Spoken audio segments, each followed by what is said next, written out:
দর্শক, আপনাদের প্রত্যেককে স্বাগত জানাচ্ছি বাংলা ভিশনের প্রতিদিনের আয়োজন ফ্রন্ট পেজ অনুষ্ঠানে। এই অনুষ্ঠানে আমরা সংবাদপত্রের শিরোনাম এবং খবরের পেছনের খবরগুলো বিশ্লেষণ করে থাকি এবং সেই বিশ্লেষণের জন্য আজকে স্টুডিওতে উপস্থিত আছেন জনাব নূর খান, মানবাধিকার কর্মী, এবং আপনাদের সাথে আছে আমি মাহফুজুর রহমান। নূর ভাই, আপনাকে স্টুডিওতে স্বাগত। আলোচনা যাবার আগে আমি সংবাদপত্রগুলোর শিরোনামগুলো একটু দেখে নেই। দৈনিক প্রথম আলো, ছাত্র রাজনীতিতে পরিবর্তন চান শিক্ষার্থীরা, ডাকসু নির্বাচন, ছাত্রদল, গণতান্ত্রিক ছাত্র সংসদ, শিবির ও বামপন্থী ছাত্র সংগঠনগুলোর পক্ষ থেকে মনোনয়নপত্র সংগ্রহ। সিলেটে পাথর লুটের আলোচনার মধ্যে ডিসি ইউএনও বদল। বনের জমি উদ্ধারে অগ্রগতি, দূষণ ও পলিথিন বন্ধ হয়নি। অন্তর্বর্তী সরকারের 1 বছর উপলক্ষে পরিবেশ ও বন উপদেষ্টা সাক্ষাৎকার ভিত্তিক একটি প্রতিবেদন। দৈনিক আমার দেশ, এনএসআই র নেটওয়ার্ক, মেজর জেনারেল মঞ্জুর, লেফটেন্যান্ট জেনারেল শামসুল হক ও মেজর জেনারেল টিএম জোবায়ের এনএসআইকে রয়ের ঘাঁটি হিসেবে তৈরি এবং আওয়ামী লীগকরণে ভূমিকা রাখেন। 2001 ব্যাচের 13 কর্মকর্তাই এনএসআইতে ত্রাসের রাজত্ব কায়েম করেন। শহীদ সাবুরের বাবার সাক্ষ্য, আমার ছেলেকে যেভাবে পোড়ানো হয়েছে হাসিনার সেরকমের শাস্তি চাই। দৈনিক ইত্তেফাক, আতঙ্কের জনপদ গাজীপুর, 7 মাসে শতাধিক খুন। আইন শৃঙ্খলা পরিস্থিতি নিয়ে উদ্বেগের কোনো কারণ নেই, ইসি। এ সপ্তাহে ভোটের রোডম্যাপ। প্রকৃতির প্রতি নির্দয় আচরণ চলতে থাকলে মাছও কপাল থেকে হারিয়ে যেতে পারে, জাতীয় মৎস্য সপ্তাহ উদ্বোধন অনুষ্ঠানে প্রধান উপদেষ্টা। দৈনিক ইনকিলাব, দেশি প্রবাসী কন্টেন্ট ক্রিয়েটরদের ভিউ ব্যবসা, সোশ্যাল মিডিয়ায় বিভ্রান্তি। চলতি সপ্তাহে নির্বাচনী রোডম্যাপ প্রকাশ করা হবে, ইসি সচিব। হারুন সহ আলোচিত 18 পুলিশ কর্মকর্তা বরখাস্ত। নয়াদিগন্ত, কাতরাচ্ছিলেন গুলিবিদ্ধ তাইম, মৃত্যু উপভোগ করছিল পুলিশ, ট্রাইব্যুনালে লোমহর্ষক জবানবন্দি। যুগান্তর, রাজনৈতিক ভোটকেন্দ্র বাদ দেওয়ার নির্দেশ, নির্বাচন কমিশনের সমন্বয় সভা। ভোটকেন্দ্র নীতিমালা আরও সংশোধন হবে, আসন্ন নির্বাচনে ভোটার বাড়লেও ভোটকেন্দ্র বাড়বে না। প্রতিটি ভোট কক্ষে 100 জন ভোটার বাড়িয়ে নতুন ভোটারদের সমন্বয় করা হবে। ডাকসু নির্বাচন, 28 পদের বিপরীতে 565 ফর্ম বিক্রি, উৎসবমুখর ঢাবি ক্যাম্পাস। সমকাল, ক্যাম্পাসে চাঙ্গা ছাত্র শিবির, ভিন্ন নামে ভোটে লড়ছে। ছাত্র সংসদ নির্বাচন, জুলাই অভ্যুত্থানের পরিচিত মুখদের প্যানেলে টানছে। ছাত্রত্ব না থাকায় রাকসু জাকসুতে জ্যেষ্ঠ নেতারা বাদ, প্যানেলে নারী, ধর্মীয় ও জাতিগত সংখ্যালঘু প্রার্থী। পাথরের সঙ্গে লুট হয়ে গেল শাহ আরেফিন টিলাও। বাংলাদেশ প্রতিদিন, ভোট যুদ্ধে ছাত্র সংসদ, মনোনয়নপত্র নিল বিভিন্ন ছাত্র সংগঠন। সংকটে শঙ্কায় রাকসু নির্বাচন, সরগরম জাহাঙ্গীরনগর বিশ্ববিদ্যালয়। আরও ছাড় দেবে বিএনপি, জুলাই সনদ বাস্তবায়ন নিয়ে দলগুলোতে সংকট। দৈনিক কালের কণ্ঠ, ডাকসুতে ভোট যুদ্ধের হুইসল। কালবেলা, পিআর দাবিতে পাল্লা ভারী করছে দলগুলো, মনোনয়ন চমকে শুরু ডাকসুর ডামাডোল।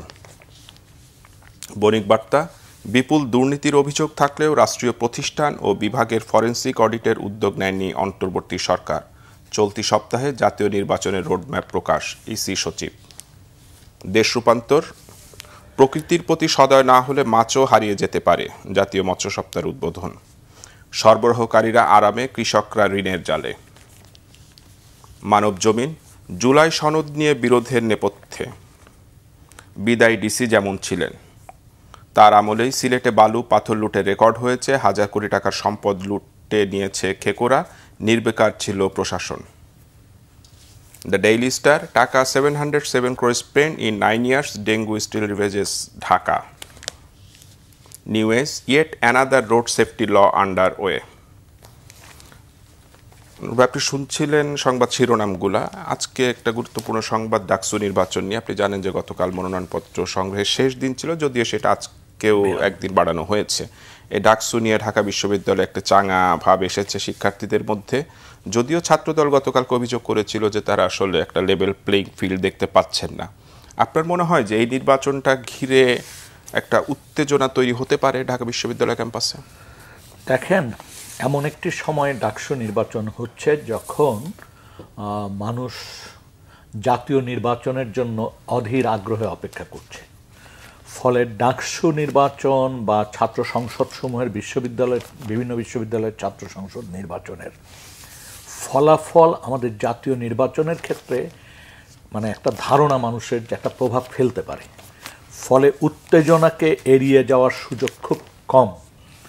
তারপরও বলবো যে এই মুহূর্তে ডাকসু নির্বাচনের মধ্য দিয়ে ছাত্রদের গণতান্ত্রিক যে একটা অধিকার দীর্ঘদিন যেটা উপেক্ষিত ছিল, অর্থাৎ ছাত্র রাজনীতিতে যে ধরনের সন্ত্রাস একটা উপাদান হয়ে গিয়েছিল, সেই জায়গা থেকে ডাকসু নির্বাচনের মধ্য দিয়ে যদি একটা গণতান্ত্রিক পরিবেশ বিশ্ববিদ্যালয় সমূহে ফিরে আসে এবং ছাত্র সংগঠনগুলি যদি একটা আদর্শ চর্চা করার সুযোগ পায়, অর্থাৎ আগে যে সন্ত্রাস নির্ভর ছাত্র রাজনীতি ছিল, চাঁদা নির্ভর ছাত্র রাজনীতি ছিল, হল দখল নির্ভর ছাত্র রাজনীতি ছিল, জোর করে মানুষকে মানে ছাত্রদেরকে সরকারি দলের মিছিলে অংশগ্রহণের জন্য যে ছাত্র রাজনীতি ছিল, সেই জায়গা থেকে কিন্তু সাধারণ ছাত্রছাত্রী সবাই ফিরে যেতে চায়। সবাই চায় যে ক্যাম্পাসে একটা সুষ্ঠু অবস্থা বিরাজ করুক, এবং সেই সুষ্ঠু অবস্থার জন্য খুব জরুরি ছিল ডাকসু নির্বাচন। এবং ডাকসু নির্বাচনের মধ্য দিয়ে যদি ছাত্র প্রতিনিধিদের নির্বাচিত করা হয়, তাহলে তারা একটা আইনগত ভিত্তি পায় বিশ্ববিদ্যালয়ের দেখভাল করার, শৃঙ্খলা, ছাত্রছাত্রীদের সুবিধা অসুবিধা।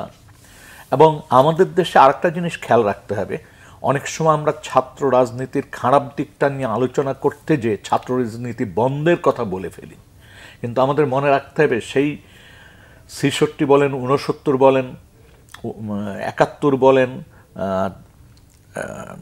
১৯৯০ বলেন এবং সর্বশেষ ২৪ সাল বলেন, এই ছাত্ররাই কিন্তু আপনি যদি হিসাব করেন যে ২০০৭ এর দিকে 111 এর সময় তো একটা ছাত্ররা প্রতিবাদ গড়ে তুলেছিল।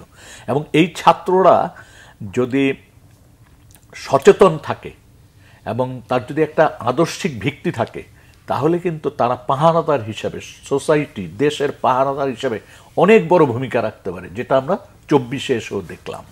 কিন্তু ডাকসু নিয়ে এর আগেও 2018-তে নির্বাচন হয়েছিল, সেখানে তারপরে কিন্তু ডাকসু খুব বেশি ফাংশন করেছিল, কারণ ক্ষমতাসীন দলগুলো, ছাত্র সংগঠনগুলো তো ক্যাম্পাসে একটা প্রভাব বিস্তার করেই। তখন কিন্তু রাজনৈতিক দলসমূহ লেজুর ভিত্তিপনায় ছিল এবং তখন রাজনৈতিক দল ক্ষমতায় ছিল, এবং সেই ক্ষমতা থেকে নির্বাচন যখন হয় তখন আমরা পেশি শক্তির বিস্তৃতি দেখি এবং নীতিহীন একটা অপরাজনীতির চেষ্টা হয়।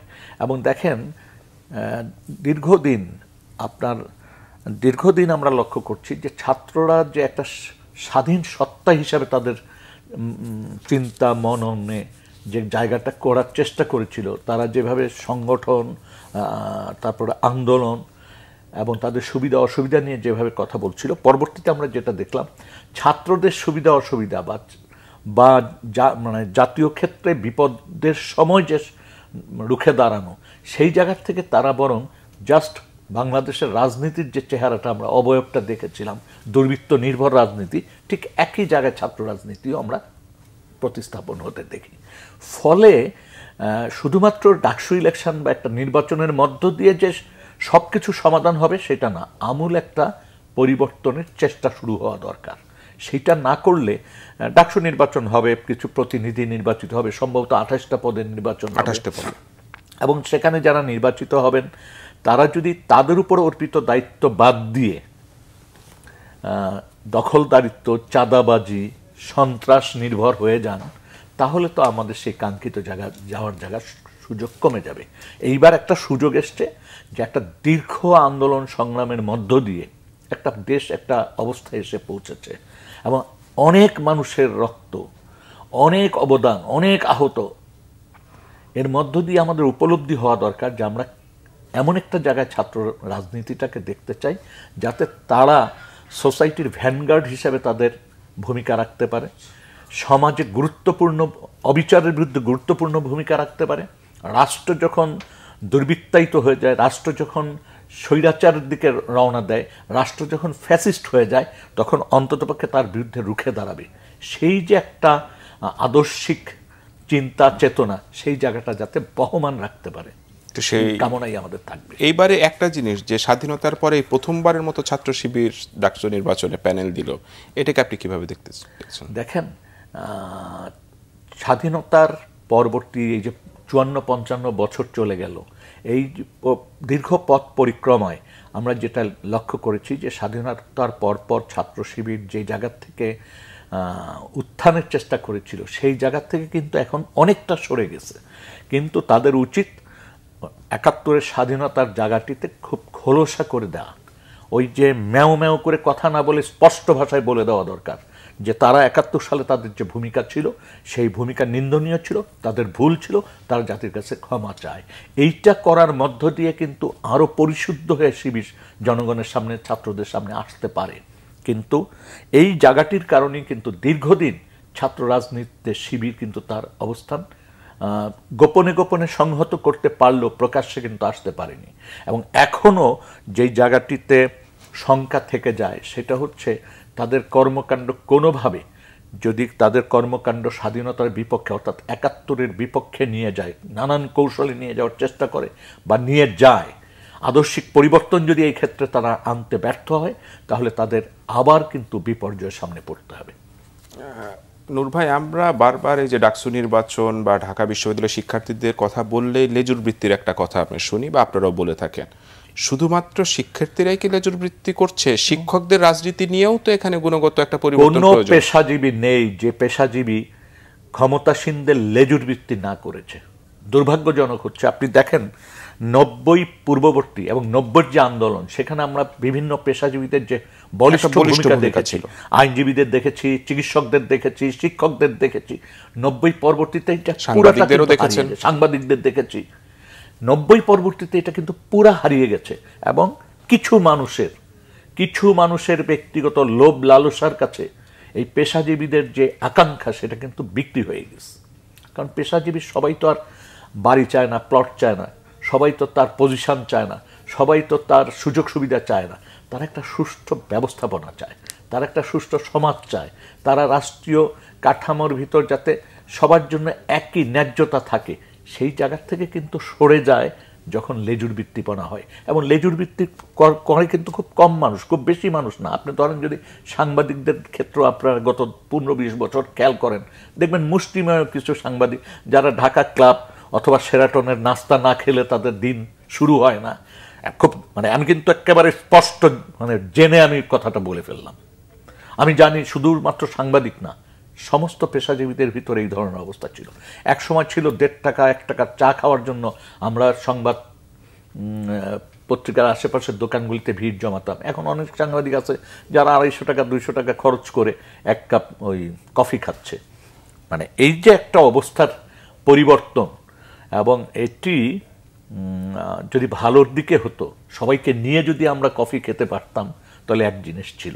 কিন্তু আসলে সবাইকে নিয়ে তো আমরা ওই সুযোগটি গ্রহণ করতে পারছি না বা ওই ব্যবস্থায় ওই পর্যন্ত পৌঁছাতে পারিনি। এই জন্য দেখেন গত ১৫ বছর না, আপনারা দীর্ঘদিন ধরে খেয়াল করেছেন সরকারি প্লট কারা বরাদ্দ পান, একেবারে লেজুর ভিত্তিতে যারা জড়িত হয়ে যান, যারা দলদাসে রূপান্তরিত হন, তারা কিন্তু এই সুবিধাগুলি নিয়েছেন।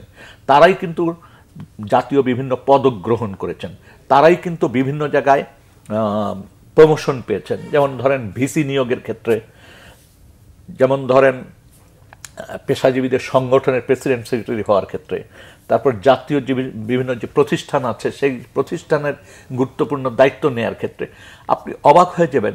এমন দল দাসে রূপান্তরিত হয়েছিল যে তারা এমন এমন রিসার্চ সামনে নিয়ে আসছিল যেই রিসার্চের ভিত্তি ছিল না, অথচ বলে ফেলেছিল যে এই এই এই ঘটনা ঘটেছে।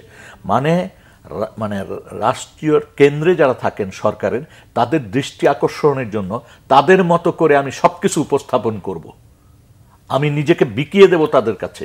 এই যে জায়গাটিতে আমরা গিয়েছিলাম, এটাই কিন্তু আমাদের ধ্বংসের মূল কারণ। জাতীয় রাজনীতির আসলে গুণগত পরিবর্তন না হলে এখনো ঘুরে দাঁড়াতে আমরা পারিনি। আমরা এত বড় একটা অভ্যুত্থান করলাম, এত হাজার মানুষের মৃত্যুর ঘটনা ঘটলো, কিন্তু এখনো আস্থা রাখতে পারছি না যে আমরা ঘুরে দাঁড়াতে পেরেছি। আর ঘুরে দাঁড়াতে না পারলে আসলে পরিণতির কোন দিকে যাবে সেটা সময় বলে দেবে। নূর ভাই, আরেকটা সংবাদের দিকে আমি একটু নজর দিতে চাই। ট্রাইব্যুনালের বিচার নিয়ে বেশ কয়েকটি পত্রিকায় এসেছে। যেমন আমি যদি বলি, আমার দেশে এসেছে শহীদ সাবুরের বাবার সাক্ষ্য, আমার ছেলেকে যেভাবে পোড়ানো হয়েছে হাসিনা সেরকমের শাস্তি চাই। কি ভয়ঙ্কর একটা একটা বাবার আকুতি। ঠিক এরকমের একটা নিউজ নয়াদিগন্ত ছেপেছে যে কাতরাচ্ছিলেন গুলিবিদ্ধ তাই মৃত্যু উপভোগ করছিল পুলিশ। লাশ পোড়াতে আগুনে কাঠের বেঞ্চ নিক্ষেপ করে পুলিশ। হাসিনা সহ 3 জনের বিরুদ্ধে করা মামলার 12 সাক্ষীর সাক্ষ্য গ্রহণ শেষ। 6 আগস্ট বিভিন্ন হাসপাতালে আমার ছেলেকে খোঁজাখুঁজি করি। বিকেলে জাহাঙ্গীরনগর বিশ্ববিদ্যালয়ে ইমরান নামে এক সমন্বয়ক আমার বড় ছেলেকে জানায় আশুলিয়া থানার সামনে কয়েকটি পোড়া লাশ রয়েছে, সেখানে আপনার ভাইয়ের লাশ আছে কিনা এসে শনাক্ত করেন। বিভৎস এই হত্যাকাণ্ডগুলোর বিচার হচ্ছে, কিন্তু অনেকেই বলছে যে এই হত্যাকাণ্ডগুলোর বিচার আগামী সরকার এসে কন্টিনিউ করবে কিনা সেটা নিয়ে অনেক আশঙ্কা প্রকাশ করছে। আপনি কি মনে করেন যে আগামীতে যারাই সরকারে আসুক এই বিচার থেকে সরে আসার কোনো সুযোগ রয়েছে? প্রথমত দেখেন, এই যে হত্যাকাণ্ডের যে ছোট্ট একটা বিবরণ দিলেন কয়েকটা পত্রিকার নিউজ থেকে, এটাই কিন্তু সম্পূর্ণ না, আরো ভয়াবহ ঘটনা কিন্তু রয়ে গেছে। আগে পুলিশ গুলি করত বিভিন্ন সময়, সেই আইয়ুব খানের আমল বা তার আগে থেকে এ পর্যন্ত যদি খেয়াল করেন, এবং পরবর্তীতে দেখা গেছে ওই মৃত্যু যন্ত্রণায় কাতরাচ্ছে তাকে অ্যাম্বুলেন্সে করে চিকিৎসার জন্য নিয়ে যাওয়া হয়েছে।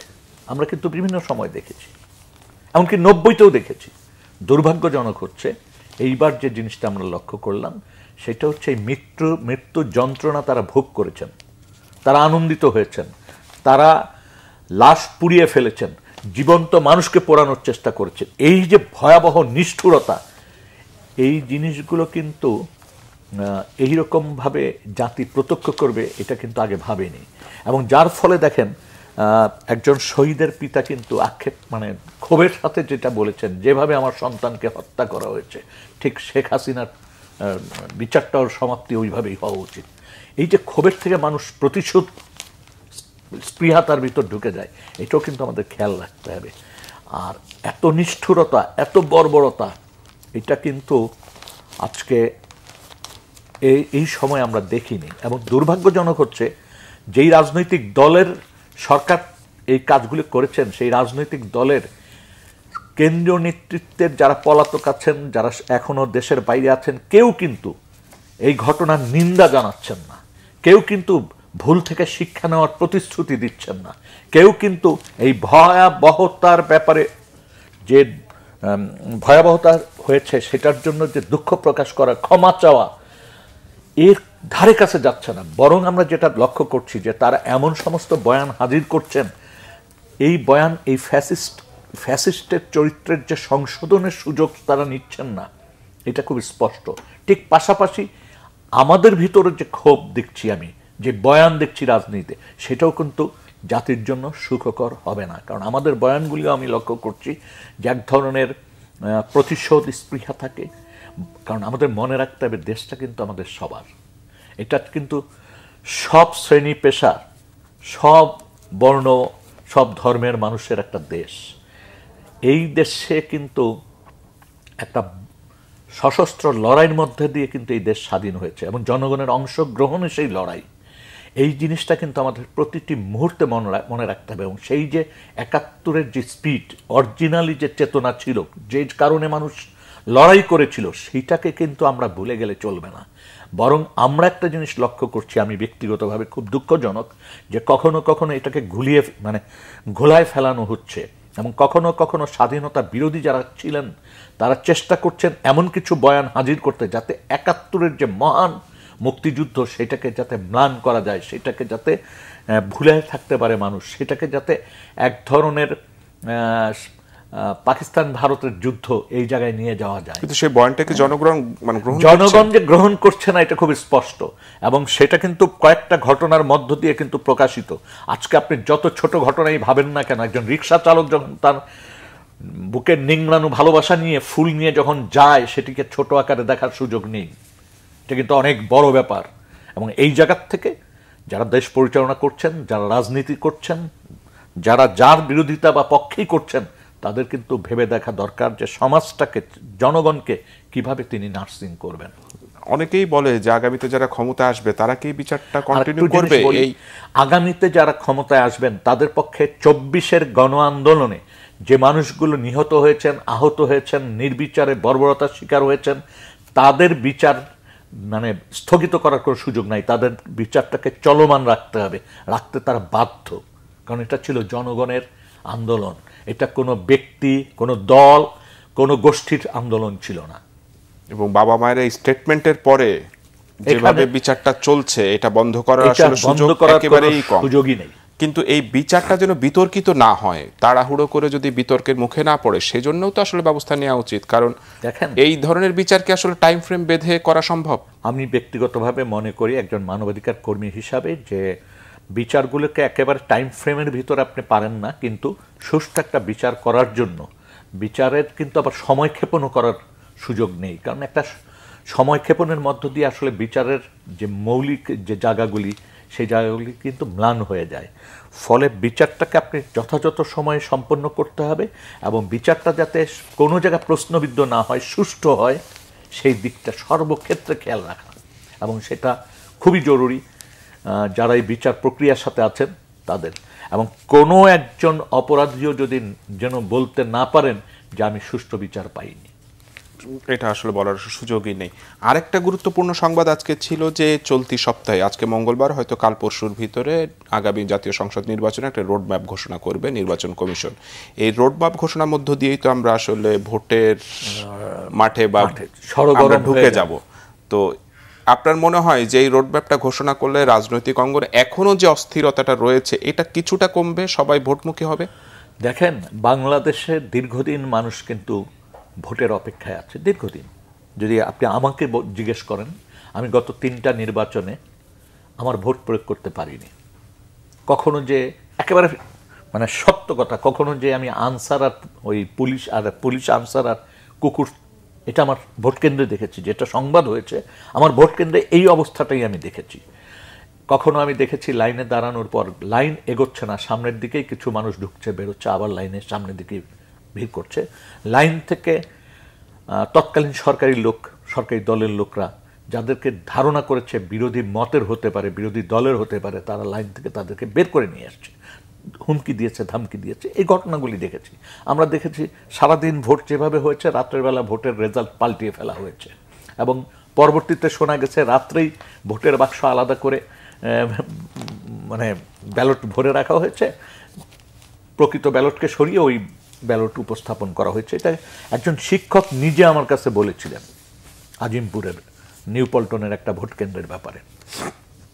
এই যে অবস্থা, এখানে তো আমার বয়সের যে জায়গায় আমি এসে পৌঁছেছি, আমি তো চাই যে একটা ভোট, মানে আমি আমার একটা ভোট স্বাধীনভাবে প্রয়োগ করব, এটা তো আমি চাই।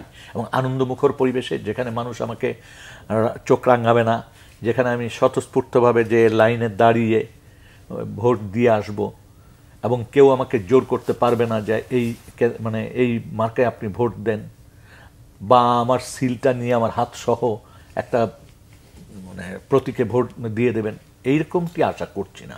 আমি আশা করছি একটা সুষ্ঠু নির্বাচন। এবং হ্যাঁ, একটা আশঙ্কা তো থেকেই যায়, কারণ 3টা নির্বাচন এই ধরনের হয়ে গেছে, ফলে মানুষের ভিতরে এক ধরনের অনেক ক্ষোভ জমা হয়েছে, রাগ জমা হয়েছে, এবং এই আন্দোলনের মধ্য দিয়ে নির্বাচনের একটা পরিবেশ পেলে আনন্দ যোগ হবে। এবং আমার বিশ্বাস যে কিছুটা অস্থিরতা থাকলেও এখন যে অস্থিরতা, সেটা কিন্তু কমে যাবে। কারণ যখনই রোডম্যাপটা ঘোষণা হবে, তার মানে কি নির্দিষ্ট সময়সূচি ঘোষণা করে দিবে, অমুক দিন এইটা, অমুক দিন এটা, এইভাবে করতে হবে।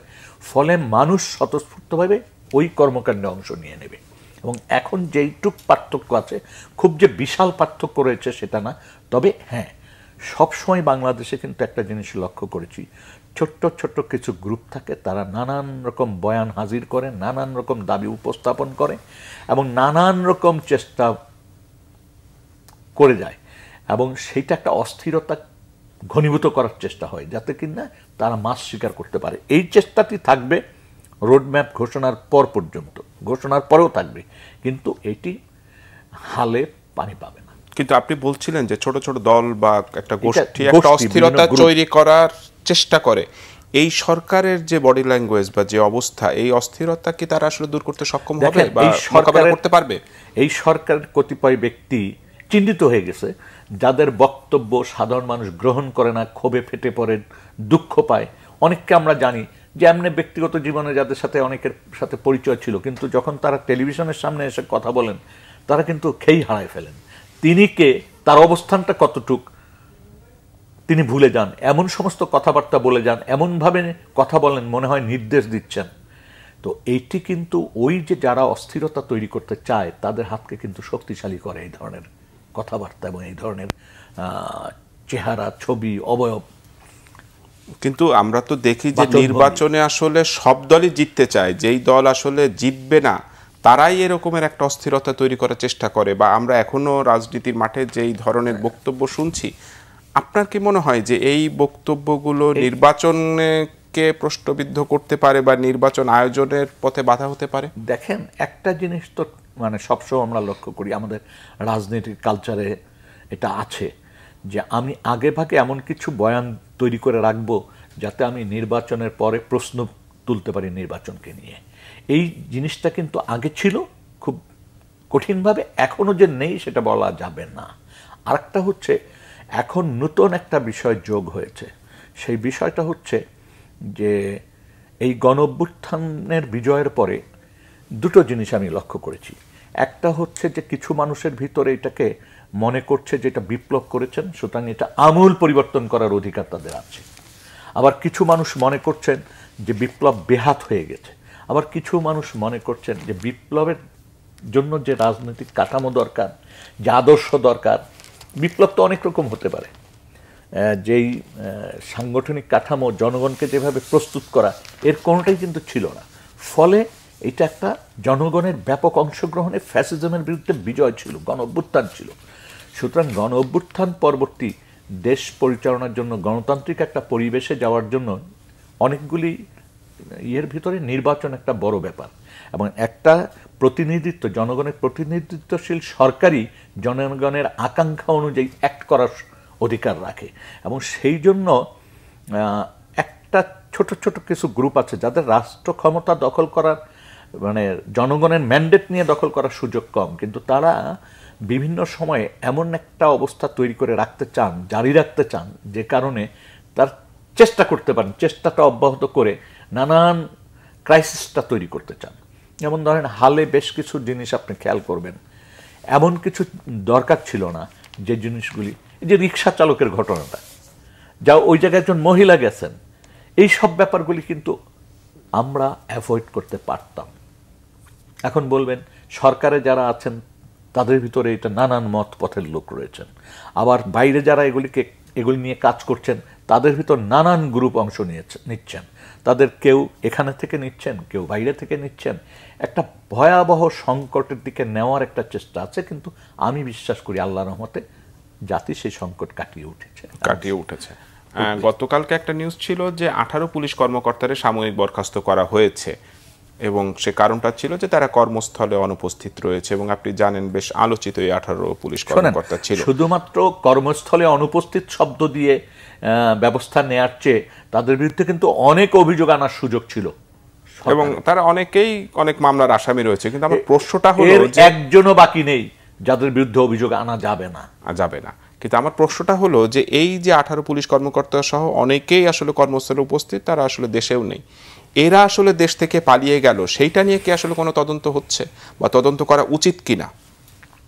দেখেন, সরকারের অবস্থাটা তো আমাদের বুঝতে হবে, বাস্তবতাটা বুঝতে হবে যে সরকার এমন একটা সময়ে ক্ষমতা গ্রহণ করেছে 8 তারিখ 5 তারিখের বিজয়ের পরবর্তীতে, সেই সময় থেকে আইন শৃঙ্খলা রক্ষাকারী বাহিনীকে মানে প্রিপেয়ার করা বা বাহিনীটিকে আবার মানে কর্মক্ষম করে তোলার জন্য যে পরিশ্রম, এটা কিন্তু অনেক বড়। তারপর দেখেন, আমাদের ইতিহাসে আমরা জীবনে শুনিনি যে ম্যাজিস্ট্রেসি পাওয়ার দিয়ে এত দীর্ঘ সময় সেনাবাহিনীকে রাস্তায় রাখতে হয়। আমাদের প্রয়োজনে তো রাখতে হয়েছে, প্রয়োজনটা তো আমাদের, না রাখলেও চলছে না। এবং এই রাখার মধ্য দিয়ে কিন্তু আপনি একটা মানে ছুরির ধারকে ভোঁতা করে দিচ্ছেন। এটাও কিন্তু ভবিষ্যতের জন্য ভালো ফল আর আনবে না, কারণ আমরা দেখেছি এর ভিতর কিছু দুর্ঘটনা তো ঘটেছে, চুরি ডাকাতিতে অংশ নিয়েছে, এগুলো তো অস্বীকার করার উপায় নেই। এখন যে জায়গাটিতে আমাদের খুব বেশি জোর দেওয়া দরকার সেটা হচ্ছে খুব দ্রুত মানে নির্বাচন করা, নির্বাচিত সরকারের হাতে ক্ষমতা হস্তান্তর করা, এবং নির্বাচিত সরকারের দায়িত্ব হবে গণ অভ্যুত্থানের যে আকাঙ্ক্ষা মানুষের, সেই আকাঙ্ক্ষাগুলি বাস্তবায়ন করা। তারা কিন্তু যদি একই রূপে চলে যায়, ফ্যাসিজমের দিকে যাত্রা শুরু করে, গণতন্ত্রকে লাথি মেরে ফেলে, কনস্টিটিউশন চোখে দেখে না, মানুষের ভালো মন্দ গণতন্ত্র এটাকে তার লালন করবে না, তাহলে তাদের পরিণতি কিন্তু আরও ভয়াবহ হবে। কারণ আমরা কিন্তু দেখেন ৭১ দেখেছি, ৯০ দেখেছি, ২৪ দেখলাম, এরপরে কিন্তু আরও ভয়াবহতা আসবে। এই জায়গাগুলি আমাদের খেয়াল রাখতে হবে। আরেকটা জিনিস হচ্ছে সবচেয়ে বেশি গুরুত্ব দিতে হবে রাজনৈতিক দলগুলোকে, দলের ভিতর গণতন্ত্রের চর্চা এবং আদর্শিক একটা ভিত্তি দাঁড়া করানো দলের। শুধু মুখে মুখে আদর্শের কথা না বলে সেই আদর্শকে চর্চা করার জন্য লাগাতার প্রচেষ্টা নেওয়া, লাগাতার কর্মসূচি নেওয়া। কারণ মনে রাখতে হবে জনগণের সেবক হিসাবে কিন্তু এই কর্মীদেরকে তৈরি করতে হবে। কর্মীরা তো রাক্ষস হয়ে যাচ্ছে সব। আপনি বলছিলেন যে আগামী গণতান্ত্রিক সরকার আসলে এই বিচারগুলো করবে এবং একটা গণতান্ত্রিক পরিবেশ বজায় রাখবে। আমি আপনার কাছে জানতে চাচ্ছিলাম যে 18 পুলিশ সদস্য দেশের বাইরে চলে গেছে এবং এরকমের অনেকেই চলে গেছে। আপনি কি মনে করেন যে এই সরকার বা পরবর্তী সরকার এদেরকে দেশের বাইরে থেকে এনে বিচারের মুখোমুখি করতে পারবে? প্রথম হচ্ছে আমাদের এখনই যে জিনিসটা করতে হবে ধীরে স্থিরে, সেটা হচ্ছে এই মানুষগুলি কি পদ্ধতিতে, কিভাবে, কার সহযোগিতায় দেশত্যাগ করলেন। সেখানে আমাদের কোনো ত্রুটি ছিল কিনা, আমাদের সরকার যারা পরিচালনা করছেন বা সরকারের যে সমস্ত অঙ্গ সংগঠনগুলো রয়েছে, পার্টস যেগুলো রয়েছে, তারপরে আপনি চিন্তা করেন যে এই মানুষগুলিকে আপনি ফিরিয়ে এনে বিচারের মুখোমুখি কিভাবে করবেন।